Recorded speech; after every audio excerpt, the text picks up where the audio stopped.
વિદ્યાર્થી મિત્રો, good afternoon. આજે આપણે ધોરણ 12 એક્સપ્રેસ વિષયની અંદર છેલ્લે મેં લાસ્ટ ચેપ્ટર પૂરું કર્યું. હવે આપણું એસપીમાં ચોથું ચેપ્ટર સભ્ય પદ. ચોથું ચેપ્ટર છે સભ્ય પદ, એ ચાલુ કરવાનું છે. સભ્ય પદ ચેપ્ટર છે. પહેલા તમને કહી દઉં, બોર્ડની પરીક્ષામાં આ ચેપ્ટર 7 માર્કમાં પૂછાય. બોર્ડ એક્ઝામમાં આ ચેપ્ટરના કુલ 7 માર્ક છે. 7 માર્કમાં આ ચેપ્ટર પૂછવામાં આવે છે. પોઈન્ટ કર્યું 7 માર્ક કઈ રીતે છે? એમસીક્યુ 1 માર્ક, વિભાગ બી એનો પણ એક પ્રશ્ન, વિભાગ સી 2 માર્ક વાળો એક પ્રશ્ન અને વિભાગ સી 3 માર્ક વાળો એક પ્રશ્ન. આનો મતલબ એમ થયો કે આ પાઠમાંથી કોઈ 5 માર્કનો મોટો પ્રશ્ન પૂછવામાં આવશે નહીં. માત્ર એમસીક્યુ, એક વાક્ય, ટૂંકા પ્રશ્ન, વાક્ય મુજબ જવાબ. કુલ ABCD ચારેયમાં એક પ્રશ્ન પૂછવામાં આવશે. એક બધામાં પ્રશ્ન પૂછે, કુલ મળીને 7 માર્ક થયા. હવે પહેલો પ્રશ્ન, કંપનીનું સભ્યપદ એટલે સભ્યપદની વ્યાખ્યા આપી. કયા વ્યક્તિને કંપનીનો સભ્ય અને શેર હોલ્ડર, કયા વ્યક્તિને કંપનીનો સભ્ય અને શેર હોલ્ડર બને એના સંજોગો અથવા પરિસ્થિતિ જણાવવાની. તો પહેલા મિત્રો આપણો પ્રશ્ન છે એને જરા સમજવાનું કે શેર ધારણ કરનાર વ્યક્તિ હોય. આપણે સામાન્ય રીતે માનીએ છીએ કે જે વ્યક્તિ કંપનીના શેર ધારણ કરે એ કંપનીનો શેર હોલ્ડર હોય. તમે કોઈ પણ કંપનીના શેર ખરીદો એટલે તમે કંપનીના શેર હોલ્ડર બની ગયા. જે કંપનીના શેર હોલ્ડર છે એ કંપનીના સાચા અર્થમાં માલિક છે. એ પણ તમે જાણો છો કે જે કંપનીનો શેર હોલ્ડર હોય એ કંપનીનો સાચા અર્થમાં એનો માલિક બન્યો છે. તો વિદ્યાર્થી મિત્રો, શેર હોલ્ડર એ કંપનીનો માલિક બને. શેર ખરીદો તો તમે શેર હોલ્ડર બનો. આવી આપણી માનસિકતા છે. પણ કાયદાની વસ્તુ, શેર હોલ્ડર અને સભ્ય, આ બંનેનો ડિફરન્સ. શેર હોલ્ડર એટલે જે કંપનીના શેર ખરીદે. સમાજનો કોઈ પણ વ્યક્તિ ખરીદી શકે. જેની પાસે નાણાકીય શક્તિ હોય, તમારી પાસે પૈસા છે તો તમે કંપનીના શેર ખરીદી શકો આરામથી. બીજું કે તમે ધારો એટલી કંપનીના શેર ખરીદો, એક સાથે 50 કંપનીના શેર ખરીદો, તમે એના શેર હોલ્ડર બની ગયા. શેર હોલ્ડર એટલે તમે એના માલિક બની ગયા. તો સભ્ય બનવા માટે તમારી લાયકાત છે એ કંપની ધારાના કાયદાની જોગવાઈ મુજબ સભ્ય બનવાની લાયકાત છે ને એ અલગ છે. તો સભ્ય બનવા માટેની લાયકાત છે, એમાં અમુક શરતો છે, અમુક નિયમો છે. આ શરતો કે નિયમો છે એનું 100% પાલન કરવું પડે. જો તમે આ નિયમ અને શરતનું પાલન કરો તો તમે કંપની છે એની અંદર સભ્ય બની શકો. તો મિત્રો, મોટાભાગના વિદ્યાર્થી મિત્રોને એવી ગેરસમજ હોય છે કે શેર હોલ્ડર અને સભ્ય બે એક છે. ખરેખર શેર હોલ્ડર અને સભ્ય બંને અલગ અલગ છે. તો આપણે પ્રસ્તાવનામાં મેઇન બાબત આ છે કે તમારે કંપનીના સભ્ય અને શેર હોલ્ડર એની વચ્ચેનો ભેદ. સભ્ય બનવા માટે કાયદાની જોગવાઈ મુજબ તમારે અમુક જોગવાઈઓ હોય એનું પાલન કરો તો તમે કંપનીના સભ્ય બની શકો. જ્યારે શેર હોલ્ડર એટલે તમે કંપનીના શેર ખરીદો એટલે તમે કંપનીના શેર હોલ્ડર બની ગયો. that's all. આ એની પ્રસ્તાવનામાં લખવાની. હવે વ્યાખ્યા 1956 ના કાયદા મુજબ આપ જાણો છો બધા કે કંપની માટેનો કાયદો 1956 માં આવ્યો. 1956 ના કાયદા મુજબ તમને વ્યાખ્યા આપી છે. સભ્યની વ્યાખ્યા. સભ્ય કોને? 1956 ના કાયદા મુજબ આવેદન પત્રમાં જે વ્યક્તિ સહી કરે એ વ્યક્તિને કંપનીનો સભ્ય કહેવામાં આવે છે. આવેદન પત્રમાં એની બહુ સરસ પ્રકારની વ્યાખ્યા આપી. આવેદન પત્ર તમે ભણી ગયા અગિયારમાં કે કંપનીનું બંધારણ અને કંપનીનું કાર્યક્ષેત્ર રજૂ કરતો દસ્તાવેજ છે. આવેદન પત્રના નિયમ મુજબ જે લોકો આવેદન પત્રમાં સહી કરે છે એને કંપનીનો સભ્ય કહેવાય. અને આવેદન પત્રમાં જ એવું જણાવ્યું છે કે જે કંપનીના શેર ખરીદે એને કંપનીનો શેર હોલ્ડર કહેવાય. આ વ્યાખ્યા છે ને એ આપણે 1956 ના કંપની ધારામાં આપવામાં આવી છે. આવેદન પત્રમાં જે સહી કરે તે કંપનીનો સભ્ય ગણાય અને જે કંપનીના શેર ખરીદે તે કંપનીનો શેર હોલ્ડર ગણાય. હવે સભ્યપદ માટે તમારી લાયકાત છે. તમારે કંપનીના સભ્ય બનવું છે તો તમારી લાયકાત બે વસ્તુની હોવી જોઈએ. પહેલી, જે વ્યક્તિ કંપનીનો સભ્ય બનવા માંગે છે એને લેખિત કબૂલાત આપવી પડે કે ભાઈ હું ફલાણી કંપનીના શેર ખરીદવા માંગુ છું. એમાં શેર ખરીદવામાં મારી લેખિત સંમતિ આપે. એમાં લખ્યું હોય એમાં વ્યક્તિએ સહી કરવી પડે. તો આ કંપનીના આટલા શેર ખરીદવા માંગુ છું અથવા આ કંપનીમાં સભ્ય બનવા માટે હું મારી લેખિત સંમતિ આપું છું. ભવિષ્યમાં કંપની નુકસાન કરે તો આ નુકસાનમાં આ સભ્યની લેખિત સંમતિ હોય તો તમે એની પાસે જવાબદારી પૂર્ણ કરાવી શકો. તો લેખિત સંમતિ વ્યક્તિ આપવી પડે. બીજો પોઈન્ટ, સભ્ય પત્રકમાં એનું નામ હોવું જોઈએ. કંપનીનું સભ્ય પત્રકનું એક રજિસ્ટર બનાવ્યું હોય તો આ સભ્ય પત્રક રજિસ્ટરમાં તમારે નામ એનું લખાવવું પડે. આ બે વસ્તુ તમે કરો તો તમે વ્યક્તિ કંપનીનો સભ્ય બની શકે. તો સભ્ય પદ બનાવવા માટે તમારી બે લાયકાત. એક, વ્યક્તિની લેખિત સંમતિ. પોઈન્ટ નંબર 2, તમારી પાસે કંપનીના સભ્ય પત્રકની અંદર તમારું નામ લખેલું હોવું જોઈએ.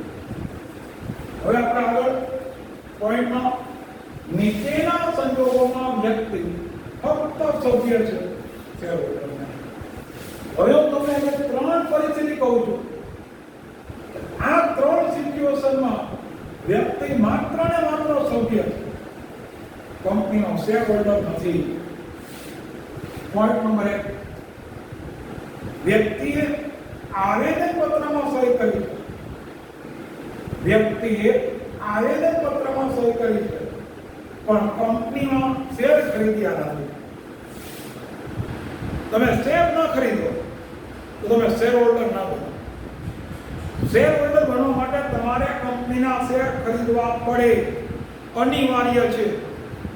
તમે આવેદન પત્રમાં સહી કરી, સંચાલક તરીકે સહી કરી, પણ એ બનવા માટે તમે જરૂરી લાયકાતના શેર ખરીદ્યા નથી. એ પહેલા પોઈન્ટ, આવેદન પત્રમાં તમે સહી કરી છે મિત્રો, પણ તમે શેર ખરીદેલા નથી. ઓકે. પોઈન્ટ નંબર 2, જ્યાં સુધી તમે તમારો શેર, ધારો કે મારી પાસે કંપનીનો શેર પડ્યો, હું શેર કોઈને ફેર બદલી કરું, શેર ટ્રાન્સફર કોઈના નામે કન્વર્ટ કરું, તો જ્યારે હું શેર ફેર બદલી કરું ત્યારે મારે કાયદેસર રીતે એની નોંધ કરાવવી પડે. કાયદેસર રીતે એની નોંધ કરવી પડે. કંપનીમાં ફેરબદલી માટે વિધિ કરવી પડે. કંપનીના ફેરબદલી કરે એમાં અમુક સમય લાગે. તો જ્યાં સુધી તમારું નામ કમી ન થાય ત્યાં સુધી તમે કંપનીના સભ્ય હોય છે, શેર હોલ્ડર હોતા નથી. ઓકે, તો નેક્સ્ટ, મર્યાદિત જવાબદારી વાળી કંપની. જે કંપનીમાં સભ્યોની જવાબદારી મર્યાદિત છે,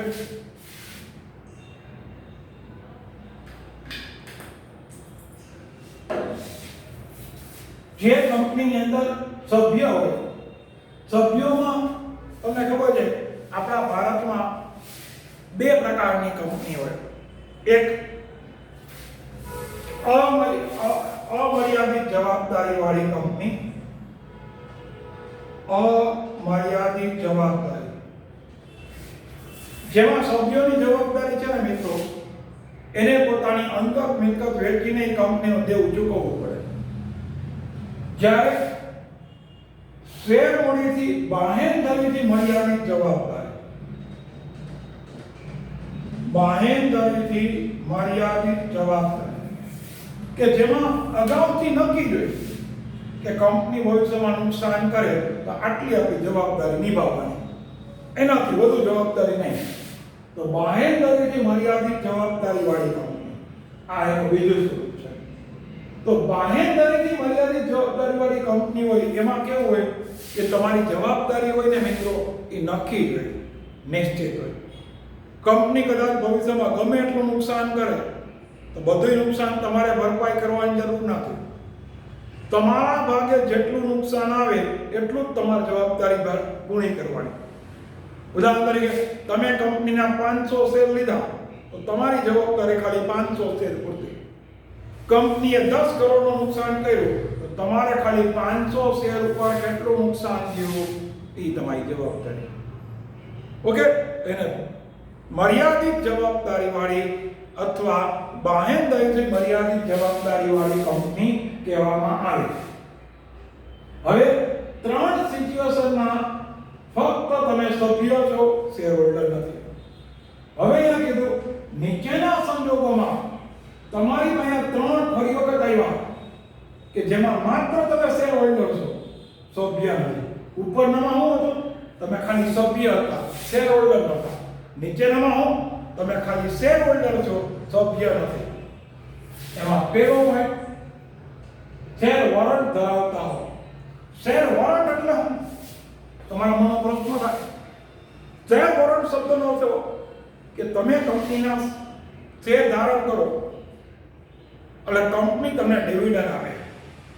તમને ડિવિડન્ડ કેમ આપે? તો એના માટે તમને શેર વોરંટનું પ્રમાણપત્ર આપે કે શેર વોરંટનું પ્રમાણપત્ર તમે રજૂ કરો એટલે કંપની તમને ડિવિડન્ડ ચૂકવે. That's all. તો તમારી પાસે શેર વોરંટ હોય, શેર વોરંટનું પ્રમાણપત્ર હોય તો તમે કંપનીના શેર હોલ્ડર છો. તો શેર હોલ્ડરનું પ્રમાણપત્ર, શેર વોરંટનું પ્રમાણપત્ર તમે શેર હોલ્ડર છો એ સાબિત કરે છે. સભ્ય છો એ સાબિત નથી કરતું. એટલે શેર હોલ્ડરનું પ્રમાણપત્ર કોને મળે?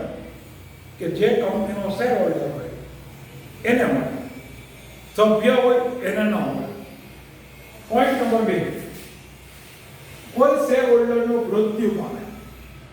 તો માની લો કે કોઈ શેર હોલ્ડર છે એ મૃત્યુ પામે છે, અવસાન પામે. તો શેર હોલ્ડરનું મૃત્યુ પામે અથવા અવસાન પામે તો આ સંજોગો કે આ પરિસ્થિતિ એવી છે કે જેની અંદર શેર હોલ્ડરનો મૃત્યુ પામ્યો, તેનું મૃત્યુનું પ્રમાણપત્ર તમે કંપનીને મોકલો.